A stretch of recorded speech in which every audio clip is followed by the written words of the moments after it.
Hey guys, tonight we begin with something rarely spoken of yet quietly present behind the cold stone walls of medieval castles. Not the grand halls or bloody battles, but the private, often stifled world of sex, secrecy and human connection, tucked away in chambers, whispered behind heavy doors. Before you get comfortable, take a moment to like the video and subscribe, but only if you genuinely enjoy what I do here. And let me know in the comments where you're tuning in from and what time it is for you. It's always fascinating to see who's joining from around the world. Now, dim the lights, maybe turn on a fan for that soft background hum, and let's sink into tonight's journey together.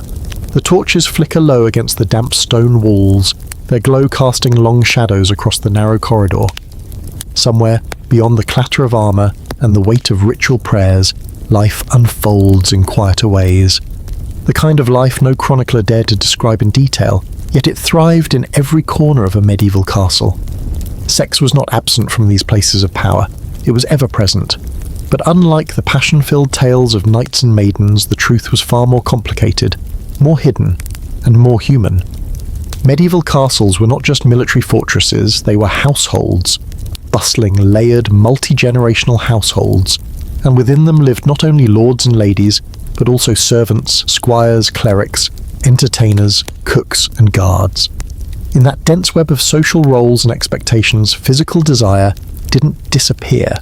It adapted, negotiated, and found hidden doorways. For noble women, sex was often duty before desire.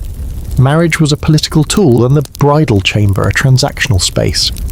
A young woman, sometimes as young as 12 or 13, might find herself married off to cement a family alliance. Her wedding night wasn't always awaited with excitement, but with silent resignation.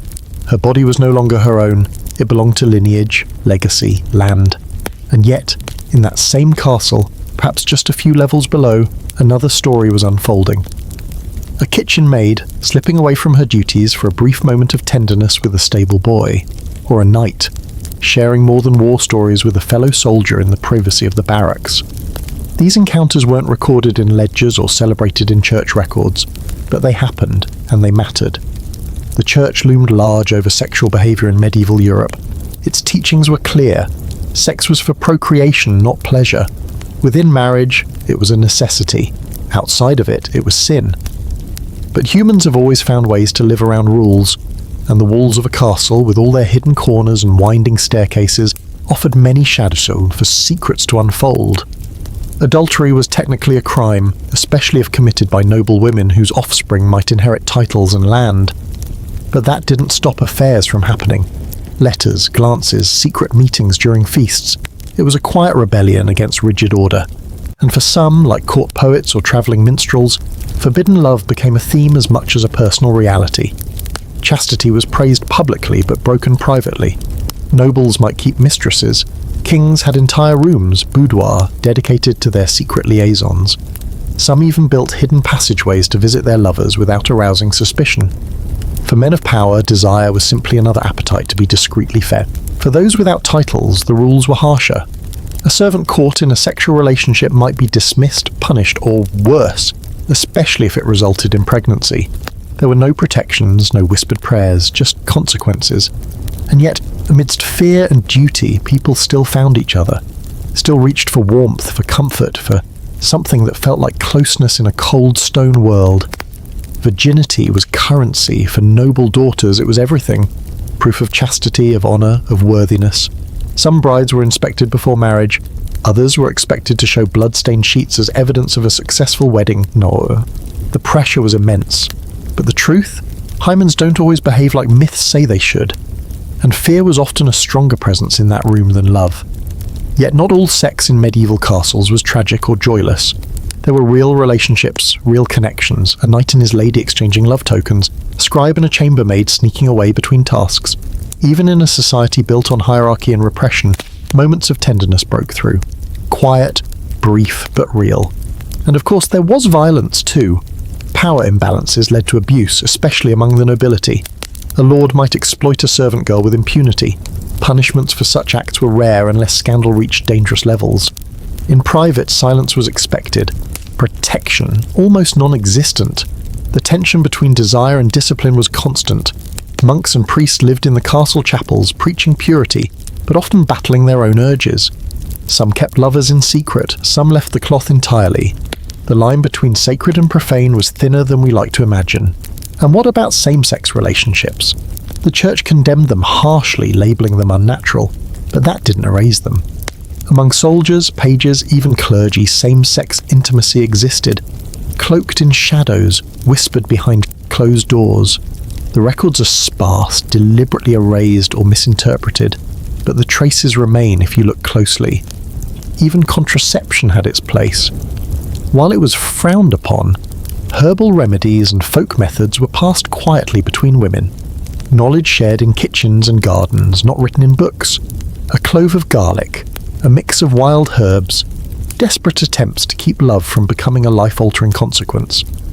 In the end, the sex life of a medieval castle was a story of contradictions. Sacred vows and secret passions, public shame and private longing, ritual and rebellion. It was never just one thing, it was many things happening all at once, behind walls that couldn't contain them. And as we drift deeper into this world, we'll explore the many layers of those lives.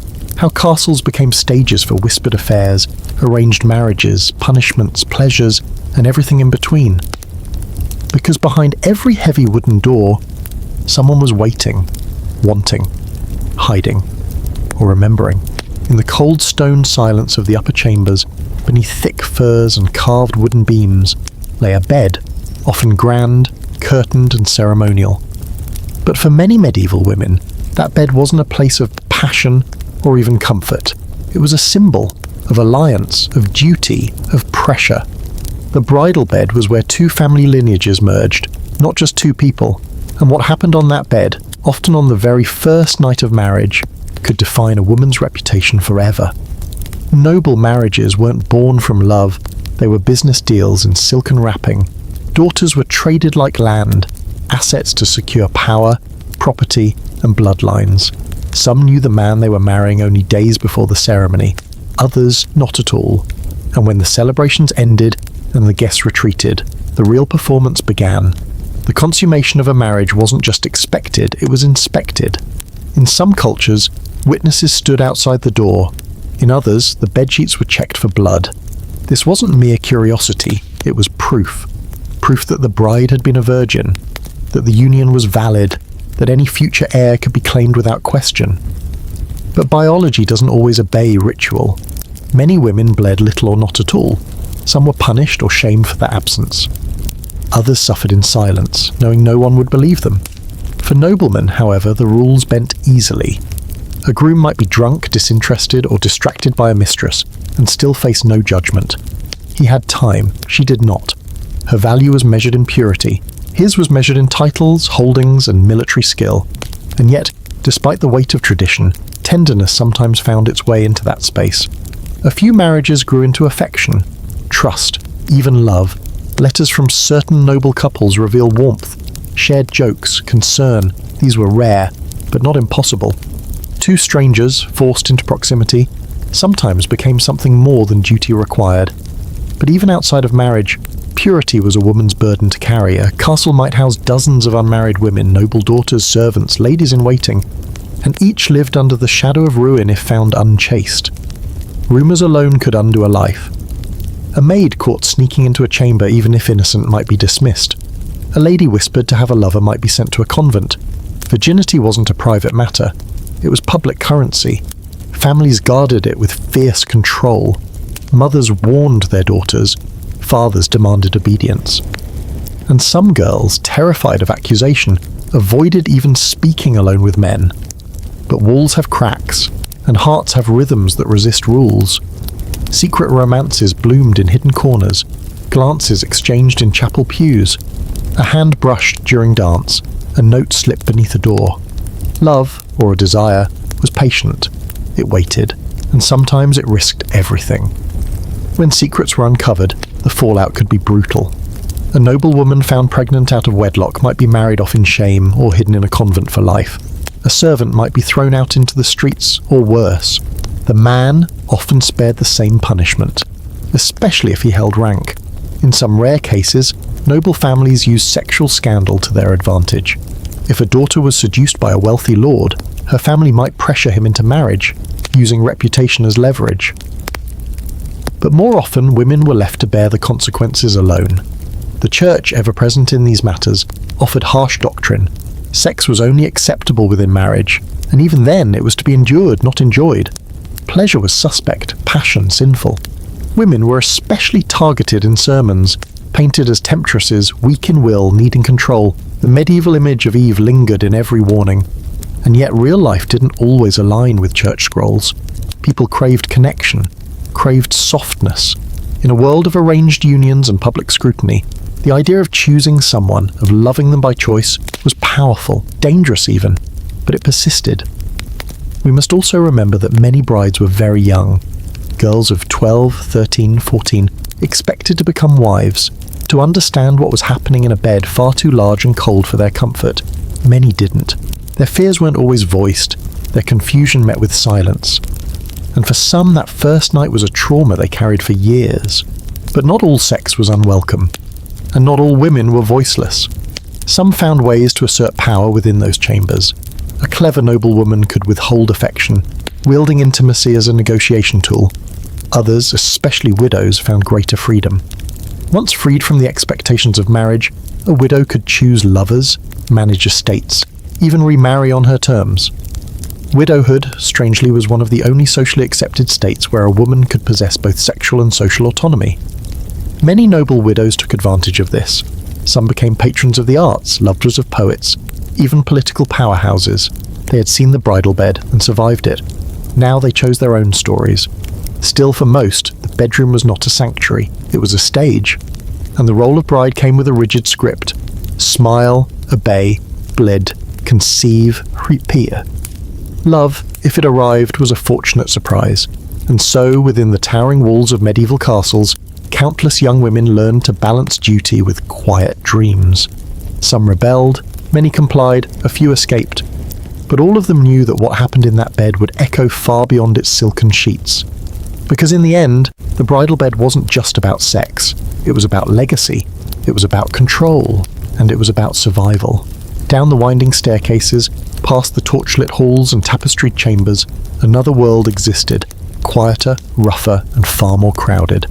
This was where the real heartbeat of the castle lived. The kitchens, the sculleries, the servant quarters. And within these spaces, the sex life of the medieval castle became something less ceremonial, and more raw, immediate, and human. While noble families operated within rituals, marriages, and reputation, the people who served them lived in a different rhythm, one ruled by survival, hierarchy, and hidden chances. These were cooks and laundresses, stable boys and wet nurses, grooms, guards, and maids. Many lived and worked under the same roof day and night. Privacy was rare, yet somehow intimacy still bloomed, in whispers, stolen touches, and long glances exchanged across smoky rooms. Servants were often young, unmarried, and constantly in motion.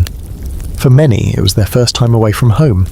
A castle was overwhelming, a place of noise, labour, and strict rules, but also of new faces, new freedoms, and sometimes desire. And in the endless repetition of scrubbing, fetching, lifting, and baking, human connection offered more than pleasure. It offered relief from loneliness, from exhaustion, from the weight of being invisible. Most sexual relationships among servants weren't formal.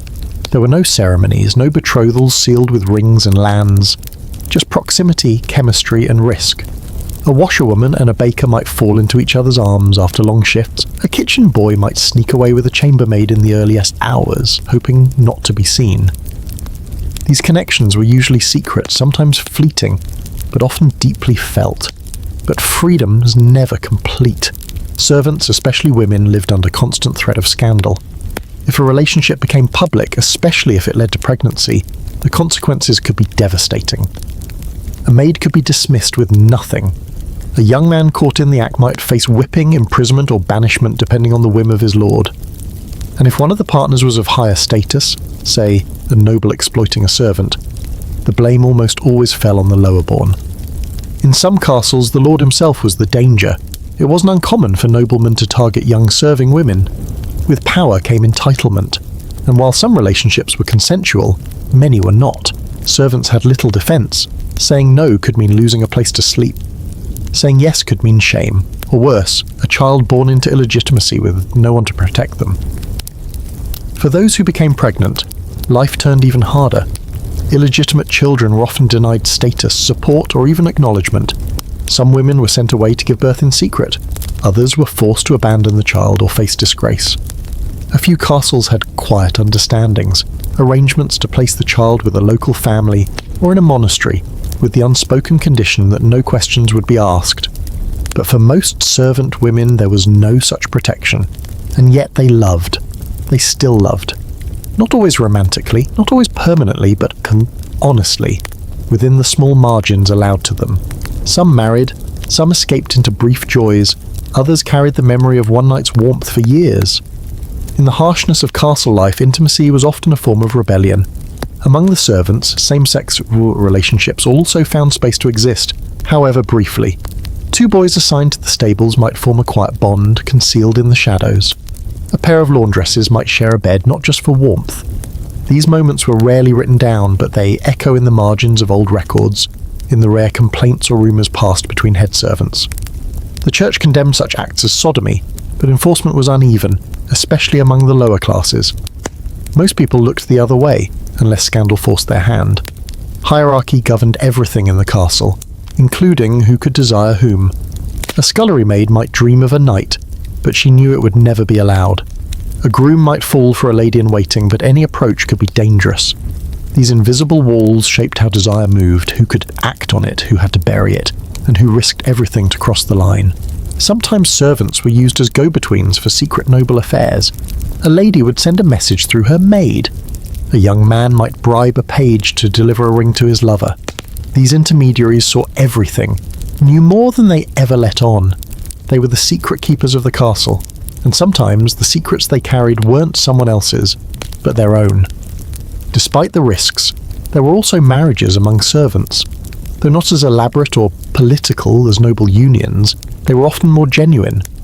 Two people working side by side might fall in love, ask the local priest for blessing, and begin a life together in the shadows of the great hall. These marriages came with little land or wealth, but often more choice, and perhaps more peace. In rare cases, a servant caught the attention of someone above their station, and a relationship turned official. A knight might marry a chambermaid, a widow might fall for her steward. These stories were rare and usually surrounded by gossip, but they offered hope that love, or at least recognition, could sometimes break the rules. And not all intimacy was sexual. There was affection in friendship, in shared chores, in comforting someone who had lost a sibling to plague, or an infant to fever. The castle was a place of constant motion, but also of small stillnesses, moments where one hand held another, just a little longer than necessary. A gesture, a kindness, a silent bond. As night fell over the castle, and the nobles dined in their candle-lit halls, the servant quarters stirred with different sounds. Quiet laughter, whispered good nights, the soft rustle of straw beds as bodies settled close for warmth. In those moments, love wasn't a spectacle. It was survival. It was solace. It was human. Because below the silken ceremony of the upper floors, the true story of desire in medieval castles lived in the hands of those who cooked, cleaned, and carried. And though few would ever write about them, their lives mattered. Their secrets mattered. And they too, under the same roof of stone, longed to be touched, to be seen, to be remembered. High above the servant halls and chapel doors, in rooms filled with tapestries, silver goblets, and thick velvet curtains, the business of ruling often blurred with the business of desire. Castles weren't just military strongholds or homes of lineage, they were courts of influence, where sex, love, and power danced an elaborate, sometimes dangerous waltz. At the centre of this dance was the king. For all his power over armies, taxes, laws, and life, his private urges still shaped the politics of his realm. In theory, a king's marriage was sacred, a union forged to secure alliances, land, and heirs. But in reality, many kings treated marriage as duty and mistresses as indulgence, or sometimes as strategy. Mistresses were rarely just lovers. They were often confidants, informants, political actors in their own right. Some held more influence than the queen. A royal mistress could shape court appointments, grant favours, or destroy reputations with a few words whispered in the king's ear. She lived in luxury, adorned in jewels and fine silks, but always on shifting ground. because no mistress was ever truly safe. Desire fades, politics change, queens grow impatient, priests whisper in corridors. The same king who once crossed countries to pursue a woman might abandon her in an afternoon for a younger face or a more useful alliance. And when a mistress fell from favour, she often fell hard, banished, disgraced, or quietly married off to some distant noble. But while the role was precarious, it also offered freedom, of a rare, glittering kind. In a world where most women had little choice in marriage or status, the royal mistress was a woman who, at least for a time, commanded a king. She might come from nobility or rise from near nothing. Some began as ladies-in-waiting, others as entertainers, dancers, or even servants. And in every case, their presence at court stirred gossip, resentment, admiration, and fear. Queens, too, understood this power dynamic. Many royal marriages were cold arrangements, bound more by treaty than affection. Queens were expected to produce heirs, appear virtuous, and support the king, publicly at least. But in private, things were far less simple. Some queens ignored the king's affairs, others despised them. A few, like Eleanor of Aquitaine or Isabella of France, defied their husbands entirely, carving out spheres of influence through politics or even rebellion. And yes, some queens had lovers of their own. It was rare and far more dangerous, but it happened, often through trusted courtiers, bodyguards, or childhood companions. Unlike kings, queens could not afford public scandal. A whisper of infidelity could mean accusations of treason. After all, her children's legitimacy was always under scrutiny. But those with cunning and loyal allies sometimes dared to take what was denied to them. For kings, extramarital sex was not only expected, it was excused. Chroniclers might tuck quietly, but few condemned it outright. Some kings fathered dozens of illegitimate children known as bastard and raised them with minor titles or church positions. Entire family trees sprouted from royal indiscretion. In some courts, a king's mistress was given an official title, her own apartments, even political immunity. But behind the luxury there was always tension. Not just between queen and mistress, but between rival mistresses, jealous courtiers, and scheming nobles. The king's bed became a battlefield, where access meant influence, and influence meant survival. For every woman who rose, there were 10 waiting for her to fall, and fall they often did. Some ended up in convents, forced into silence. Others married off to distant lands, away from the court's eyes. A few, broken by scandal, simply vanished from records, their names, once whispered in every corridor, forgotten in a generation. Still, others survived. They wrote letters, gave birth to powerful sons, founded dynasties. Their legacy lived not through official titles, but through clever maneuvering and quiet resilience. Theirs was a strength that history rarely praised, but could never fully erase. It wasn't just kings, of course. Lords, dukes, and princes followed the same pattern. Marry for power, love elsewhere. Affairs were common, especially in long, drawn-out wars, where noblemen were separated from their wives for months or years. In those absences, intimacy returned to the body's simplest need. Warmth, contact, closeness. Sometimes love grew from it. More often it did not. And beneath the glamour of courtly life, the sexual politics were ruthless. A single rumour could ruin a lady's chances of marriage. A jealous suitor might spread lies to destroy a rival. Women had to learn the delicate art of reputation, how to be alluring but not provocative, visible but not scandalous. One misstep, one badly timed smile could cost everything. Even the architecture of castles betrayed this hidden world. Many royal chambers had side passages, doors built into stone walls for silent comings and goings. Some kings ordered secret staircases to be built behind their private quarters.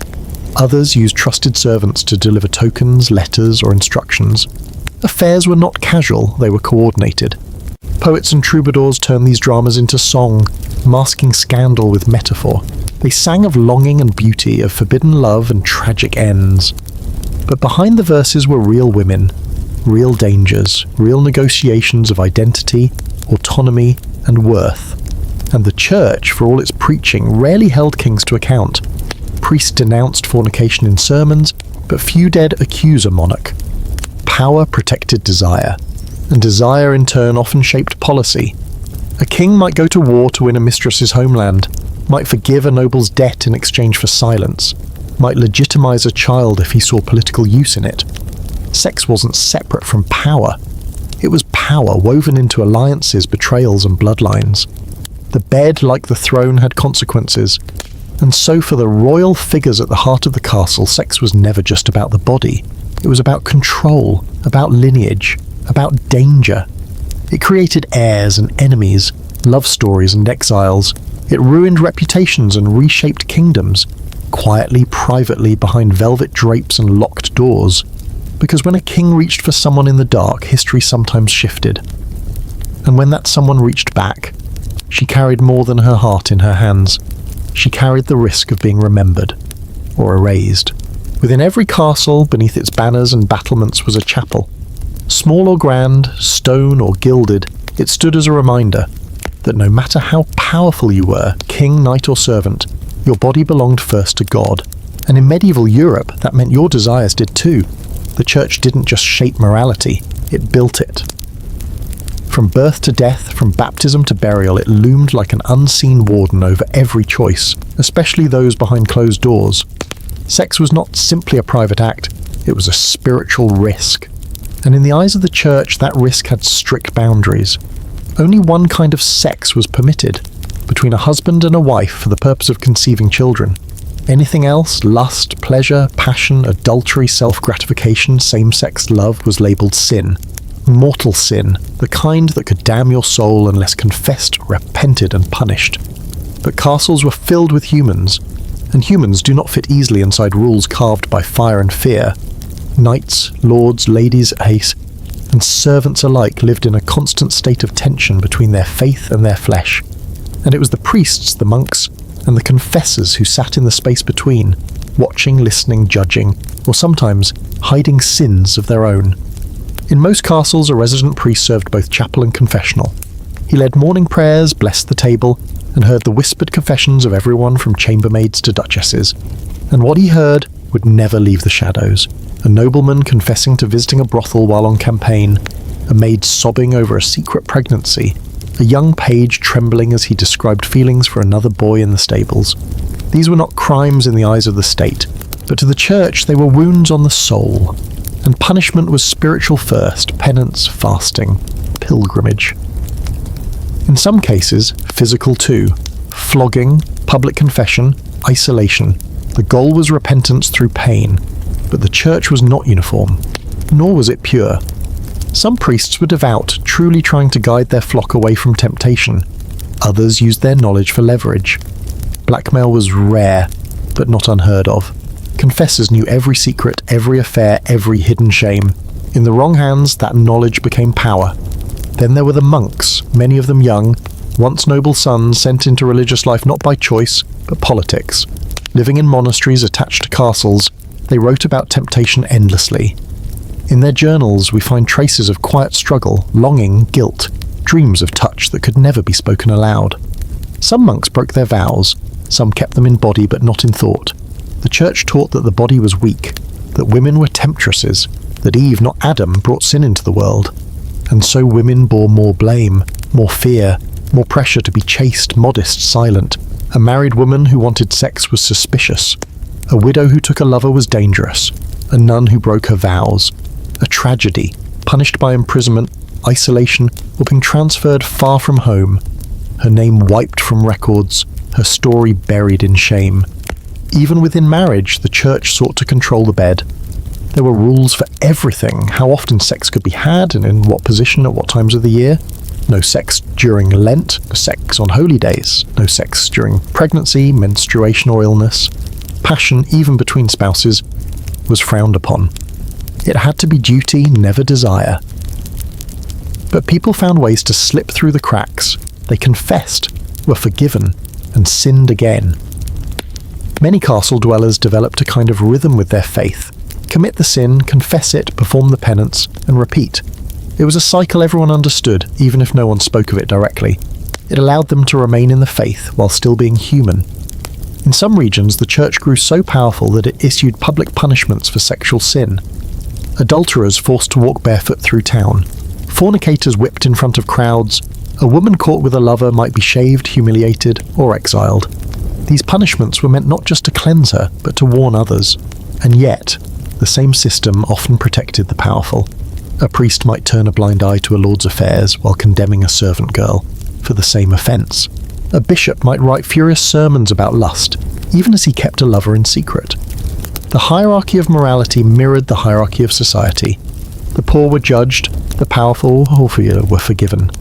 Despite the heavy hand of religion, knowledge of the body still existed. Among castle midwives and herbalists, there were whispered understandings: how to avoid pregnancy, how to end one, how to ease desire with plants or prayers. This knowledge was passed in kitchens and herb gardens, never written down. It was risky, but essential. For many women, it was the only form of control they had over their own lives.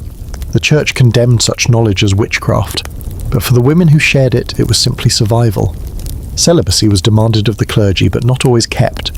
Some priests kept mistresses discreetly. Some monasteries had scandalous reputations with rumours of secret affairs, or even children born within their walls. The church battled these scandals constantly, but could never truly erase them. Human nature persisted, even in sacred robes. Perhaps the most tragic collision of sex and religion happened in the confessional. There, in the darkest corner of the chapel, behind wooden whispers, a soul bared its secrets to a man trained to condemn them. For some, it brought relief, for others, shame. Confession was supposed to free you, but in many cases, it became a place where fear multiplied. Imagine a young girl, 15 years old, trembling as she tells the priest she's pregnant, or a boy desperate to understand why he dreams of holding another boy's hand. What comfort could be offered when the theology itself declared them broken? And yet, many still returned, because in the silence of the chapel they felt seen, heard, even judged they weren't alone. Sex and religion were never truly separate in the medieval world. They were entangled, each shaping the other, each forcing people into impossible choices. The church taught that the soul must rise above the body. But most people, especially those living in the strange charged atmosphere of a castle, learned to live with both. They sinned, they prayed, they whispered, and they survived. Not every love story inside a medieval castle began with a kiss. More often it began with a glance, a pause too long in the corridor, fingers brushing by accident while passing bread at a feast. In a world built around rules of class, conduct, religion, and reputation, desire had to be subtle. It had to find other ways to speak, and so it created its own language. Lovers behind castle walls learned how to communicate without words. Their world was watched by servants, by chaperones, by the church. Eyes were always on them, so the heart found quieter roots. A handkerchief dropped at the right moment, a ribbon tied a certain way, a flower placed near a door, a ring worn not on the finger, but in the folds of a gown. These were messages. To the untrained eye, they meant nothing. But to two people in love, or at least in longing, they were everything. Each token was a promise, a signal, a risk. To carry something from a lover was to carry a secret. And in castles full of secrets, some of them were sacred. For noblemen and ladies, these exchanges often took place during feasts or dances. The courtly world offered rare windows where proximity was allowed. A group performance, a shared poem, a dance done in front of the entire court, but with one silent, locked exchange of eyes that said more than any vow. In the age of courtly love, poetry became a weapon of desire. Troubadours, wandering poets and musicians, crafted verses for lords and ladies. Sometimes they performed them publicly. Other times they were hired to deliver messages in song or scroll. A knight too shy to approach a lady might commission a verse. A bored noblewoman might write her own lines and hide them inside a book, left where she knew they would be found. Some of these poems still survive. They speak of longing, distance, stolen moments, aching restraint. Love that was never consummated, but all the more intense because of it. A man dreaming of a single kiss. A woman writing by candlelight, waiting for the knock that never came. These were loves shaped by absence, by impossibility. And yet they burned. For the lower classes, this secret language was more practical.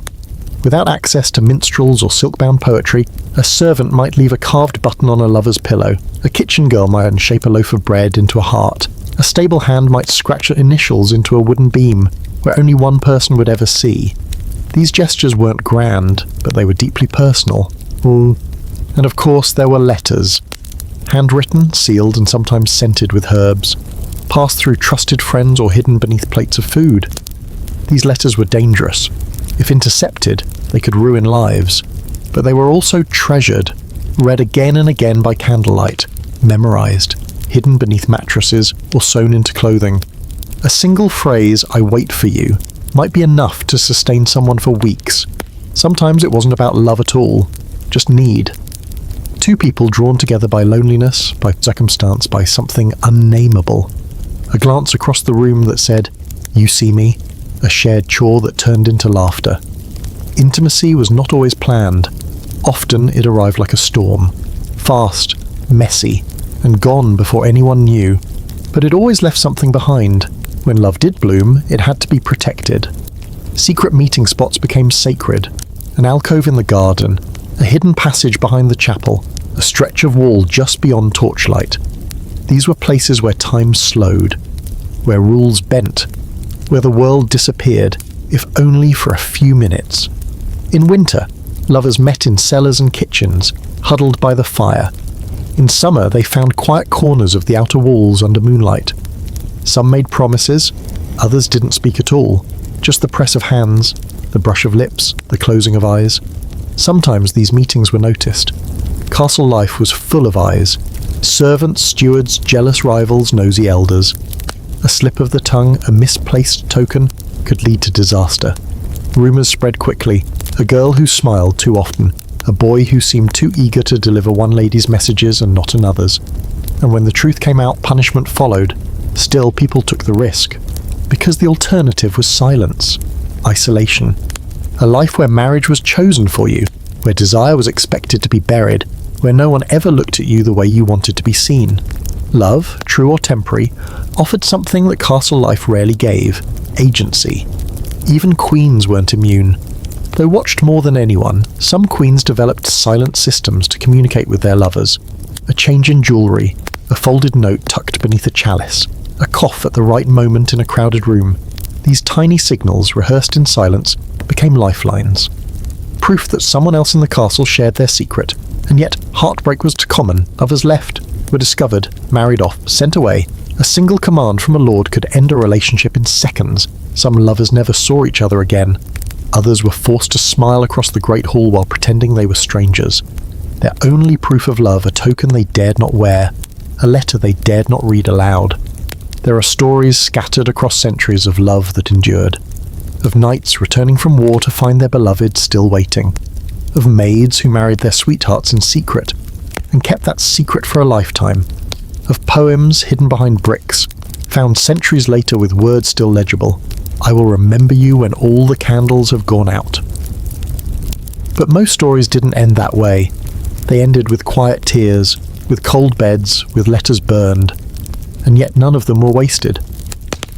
Because in those moments, however brief, however doomed, two people found something real in a place built on ceremony and silence. In the end, the secret language of lovers in medieval castles wasn't about rebellion or scandal. It was about hope. Hope that someone would see you, understand you, want you, not for your title or your dowry or your usefulness, but for who you were when no one else was watching. The heart may want what it wants, but in a medieval castle, the body paid the price. Behind the veils of romance and secrecy, desire was never free. It was watched, judged, contained. Not just by the church, but by laws, customs, and those who kept order within the castle walls. In a world built on structure, feudal ranks, inheritance rights, gender roles, sex outside of its proper place wasn't just scandalous, it was dangerous. Because when desire crossed the invisible lines, punishment followed. And it came swiftly. Adultery was perhaps the most serious offence, especially for noble women. A lady caught with a lover threatened more than her husband's pride. She risked the legitimacy of his heirs, the stability of his name, the future of his estate. To a medieval lord, a wife's infidelity wasn't just a betrayal. It was treason by another name. If discovered, she could face confinement, annulment, or even death. Some were sent to convents, their lands seized and their names erased.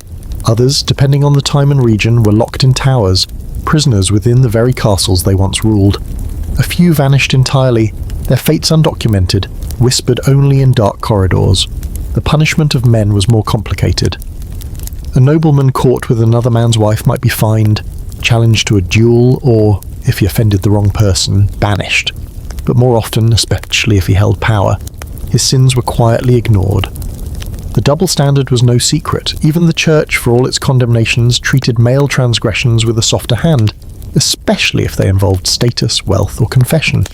For commoners, however, justice was often brutal.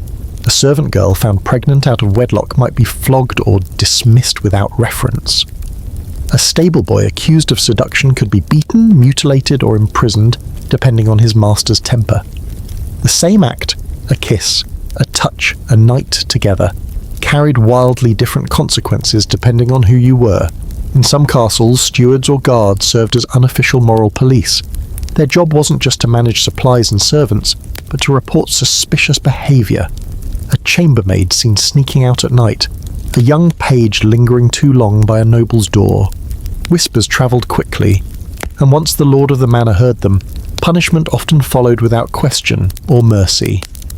Then there were the official courts. Most castles had their own system of justice, known as manorial courts. Here, villagers and lower-ranked residents could be tried for moral offences. These included fornication, lechery, or keeping company improperly.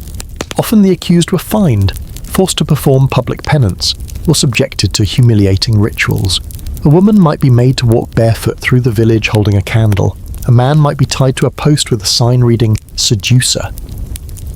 These punishments were designed not just to correct, but to shame, to make examples, to remind everyone that passion, when expressed improperly, had a price. But shame wasn't always public. Sometimes the worst punishments happened in silence. A young maid quietly dismissed, sent back to her village with no explanation. A page suddenly transferred to another castle, never to return. These disappearances rarely made it into the records, but they were common knowledge among the staff. People learned quickly to hide their feelings and their bodies. Even love within marriage wasn't always safe. If a wife was seen as too eager or lustful, she could be accused of witchcraft or possession. Her passion became a threat, a weapon to manipulate men, a sign of sin. The idea that a woman might want sex outside of reproduction was deeply unsettling to the medieval mindset, and so desire was rebranded as danger. And yet, there were darker corners still. Not all sex in castles was consensual. Power imbalances made abuse far too easy, and justice far too rare. Lords took what they wanted. Knights, emboldened by victory or wine, sometimes turned violent. Servants, especially female ones, were the most vulnerable. Their voices meant little in courts, their pain often ignored. Rape was recognised as a crime, but proving it was nearly impossible. Victims needed witnesses, evidence, a good reputation, and even then blame often fell on the woman. What was she wearing? Why was she alone? Had she smiled too much? A woman's virtue was seen as fragile, her consent as secondary. Some victims sought revenge, others, justice. Most stayed silent, and in their silence trauma took root. In sleepless nights, in sudden trembles at a passing touch, in the quiet corners of castle halls where no one asked and no one dared to tell, punishment was not only physical, it was emotional, psychological. To be caught in desire was to be marked, whispered about, avoided, denied marriage, denied status. For women especially, one mistake, real or imagined, could define their entire lives. A ruined reputation was often a life sentence. Still, desire didn't disappear, it hid. It adapted. Lovers met more carefully. Letters were burned, tokens kept in secret drawers. Some castles developed complex systems of protection. Trusted servants who helped lovers avoid detection, secret codes and meeting places, even bribery. Not everyone was caught, but everyone knew the risks, and sometimes the risks were worth it. There were stories, quiet, rare, of couples who defied the rules and survived. A maid who married a knight despite the whispers, a squire and a laundress who fled the castle and started a new life. These were not fairy tales, they were hard-earned victories, proof that love, even when hunted, could endure. But for most, the line between love and crime remained razor-thin. One wrong step, one stray word, and desire turned to danger. The same hand that once held yours might now point an accusation. The same lips that kissed you might now say, "I never knew her." Castles were built on secrets, and no secret was riskier than passion. Because in the medieval world, the body was always watched, and when it strayed too far from what was allowed, the punishment was swift. sometimes loud, sometimes silent, always lasting. It's tempting to believe that same-sex love is a modern convention, that in the long halls of medieval castles, such affection simply didn't exist. After all, the records are nearly silent. The laws were harsh, the church was clear, but history's silence doesn't mean absence, it only means fear. And in the quiet corners of castles, behind closed doors and beneath centuries of dust, queer love found ways to live. It lived in glances, in coded letters, in the spaces between rules. It lived in the bonds between squires and knights, between ladies in waiting, between choir boys and monks. It was not named, not often written, but it was real. Because even in the strictest age, the human heart could not be fully governed.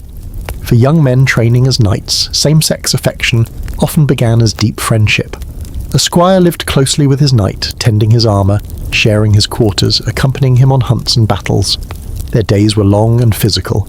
Their nights were quiet and shared. In this closeness, bonds formed. Sometimes they were platonic, sometimes they became more, a hand brushing another in the dark, a lingering look while bathing after training.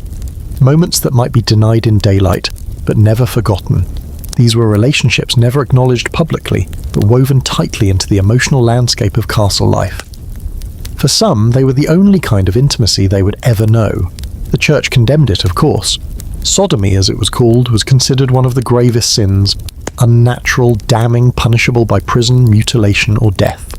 Preachers raged from pulpits about the fire waiting for those who acted on such desires. Yet ironically, the monastic life, the very world that upheld these condemnations, was often where such feelings found refuge. Monks lived in isolation, with only each other for company. They prayed together, ate together, confessed to each other, and sometimes quietly they loved each other. In diaries that survived in the margins of illuminated manuscripts, we find flickers of this love, frustrated, tender, terrified. One monk writes of a brother whose touch haunted him for years. Another prays for forgiveness, not for the act, but for the yearning he cannot stop. Women too found space for affection in the shadows. Ladies in waiting lived intimately together, braiding each other's hair, dressing and undressing one another, sleeping side by side. In these domestic repetitive rhythms, relationships formed, bonds grew, and in some cases, these friendships crossed into something deeper. A kiss in the candlelight, a whispered promise beneath silk sheets. But female desire was often erased entirely from the records. The medieval worldview didn't even have a proper vocabulary for lesbian love. Male same-sex acts were punished harshly, but female relationships were often ignored, not because they were accepted, but because they were unthinkable to male authorities. The idea that two women might find satisfaction in one another was, for many, invisible. That invisibility was both protection and erasure. Women who loved each other could sometimes pass as close friends, their affection unchallenged. But if discovered, they had no defense. They couldn't claim it was a mistake. They couldn't argue that it was natural. They were simply dismissed, ridiculed, forgotten. Sometimes a nobleman would discover that one of his servants or soldiers was involved in a same-sex relationship. Depending on his temperament, he might react with fury or with quiet indifference. What mattered most in castles was not who someone loved, but how it reflected on the household. Discretion was everything. Public scandal was worse than private sin, but discretion had a cost. It meant never speaking openly, never calling your love what it was, never saying I love you in the daylight. Even when feelings were strong, they had to be disguised. A handkerchief left in a favourite place. A book passed between hands with a line underlined in ink. A gift with no name. Sometimes it was poetry. Just as heterosexual courtly love was expressed through verse, so too were queer affections. A knight might write of another's grace in battle, or gentle strength.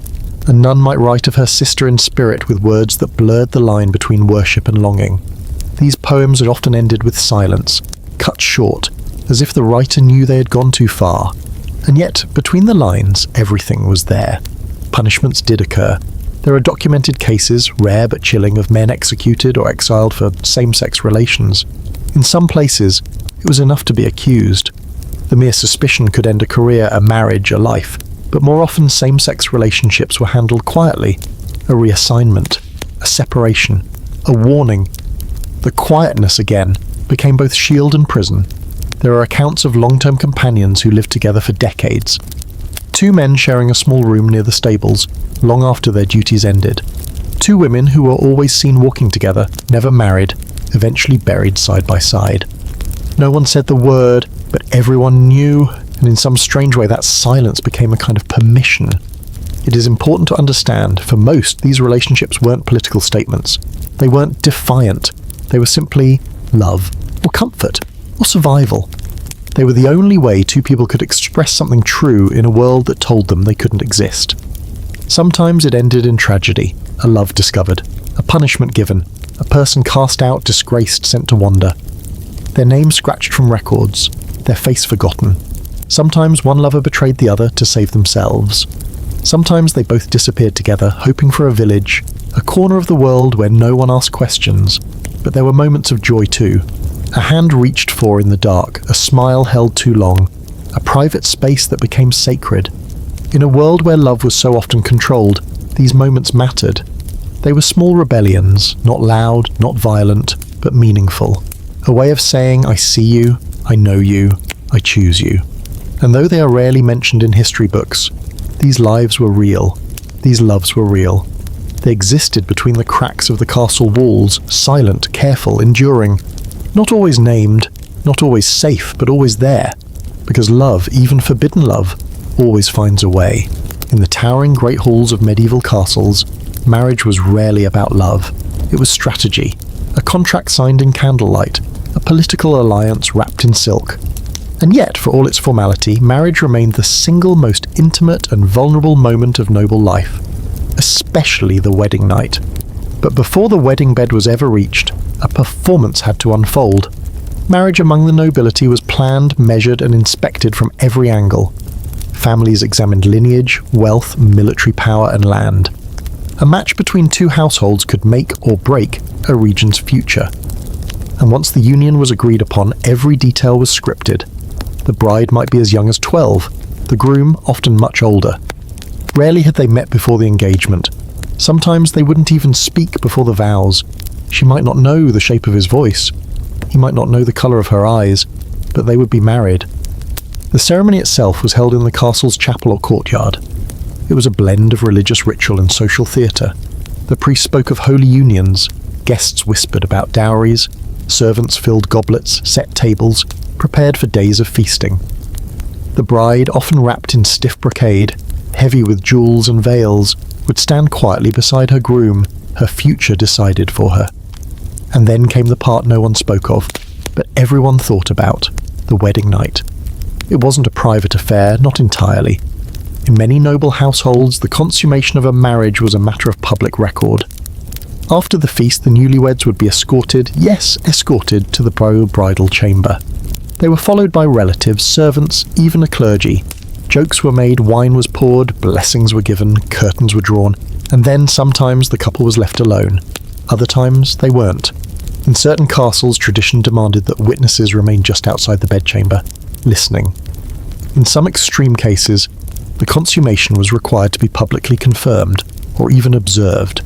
The goal was proof that the marriage was real, that it had been physically sealed, that any future child was beyond question. For the bride, it could be terrifying.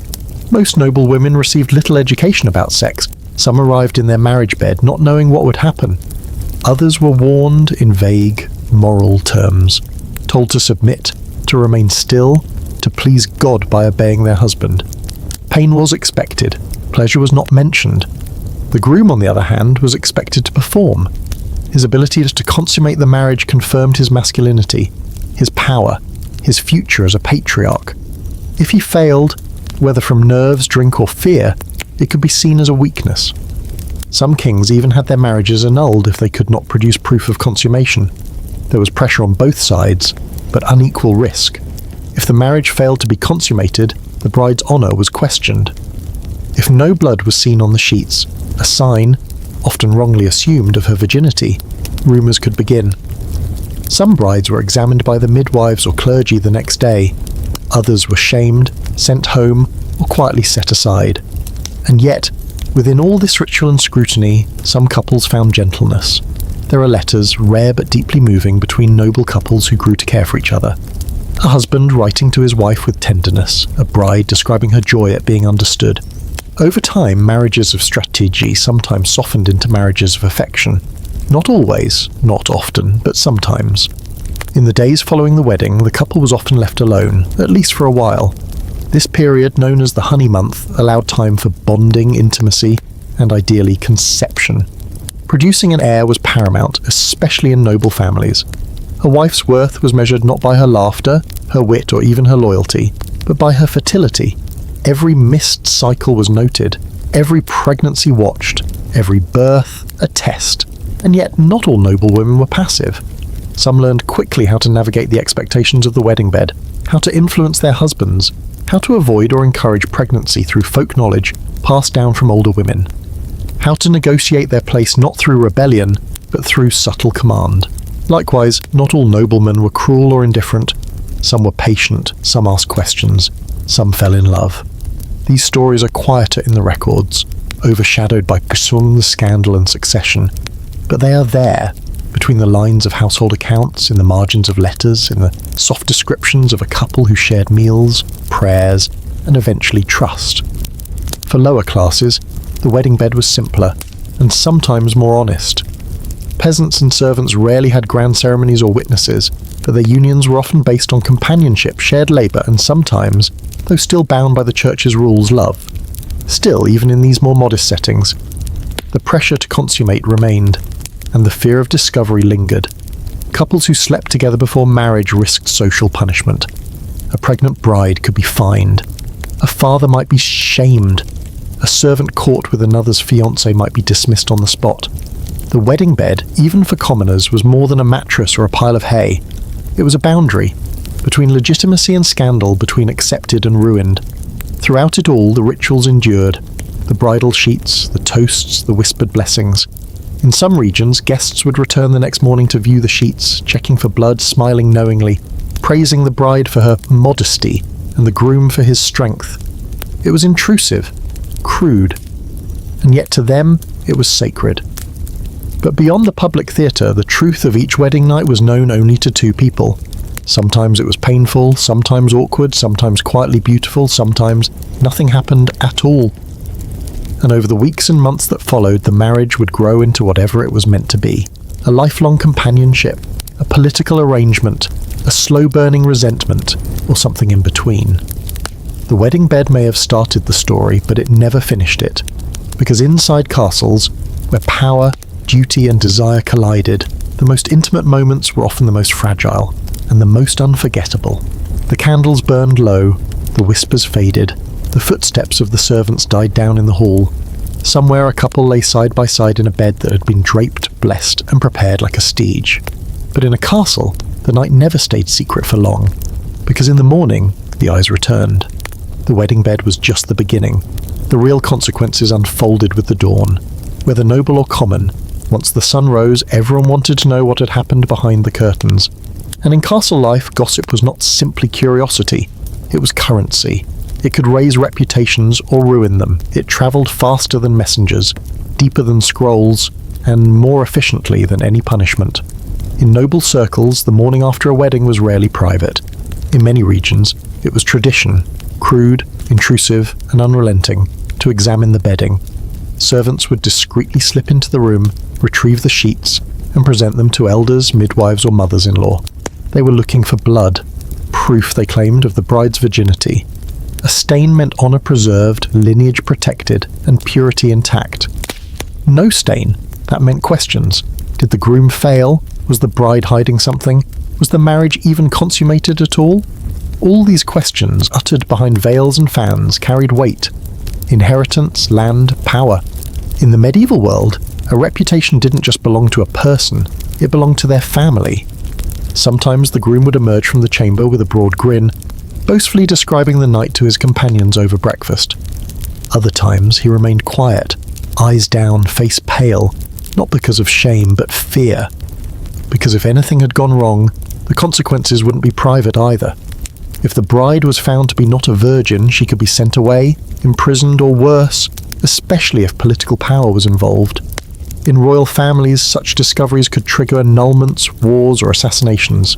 The most intimate acts were watched not for love, but legitimacy. Some castles took this to theatrical extremes. In a few rare cases, noble families held what were called witnessed consummations. Elders waited outside the chamber, listening for signs of completion. In the most grotesque variations, a midwife would be summoned after the act to confirm the bride's state. These rituals were cloaked in tradition, but they were fundamentally about control over the body, the marriage, and the future. And of course, not every bride bled. Some had injuries or childhood accidents, some had previous experience, some were simply born differently.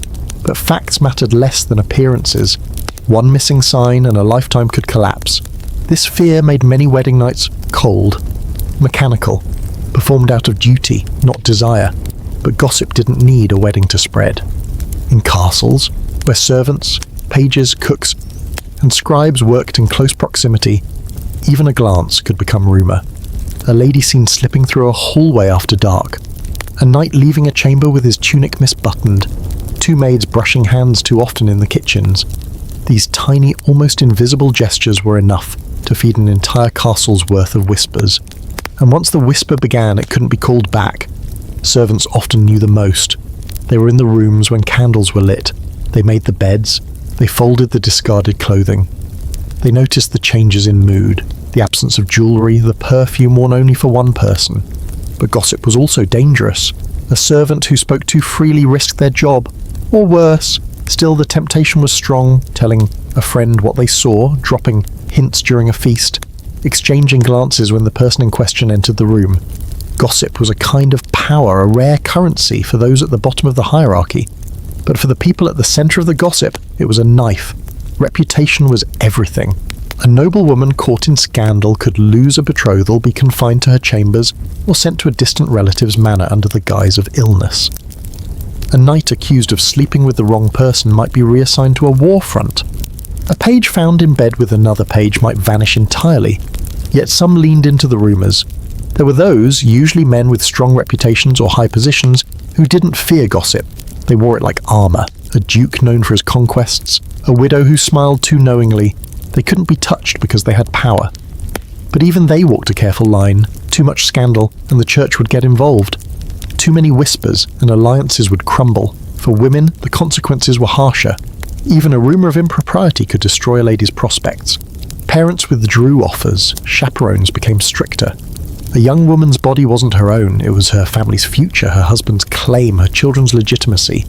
To lose her virtue, even in rumour, was to become untouchable. Not just undesired, dangerous. So women developed strategies. They dressed modestly, walked carefully, spoke only when spoken to. They surrounded themselves with older women or loyal maids. And still, if someone wanted to destroy them, a single comment was enough.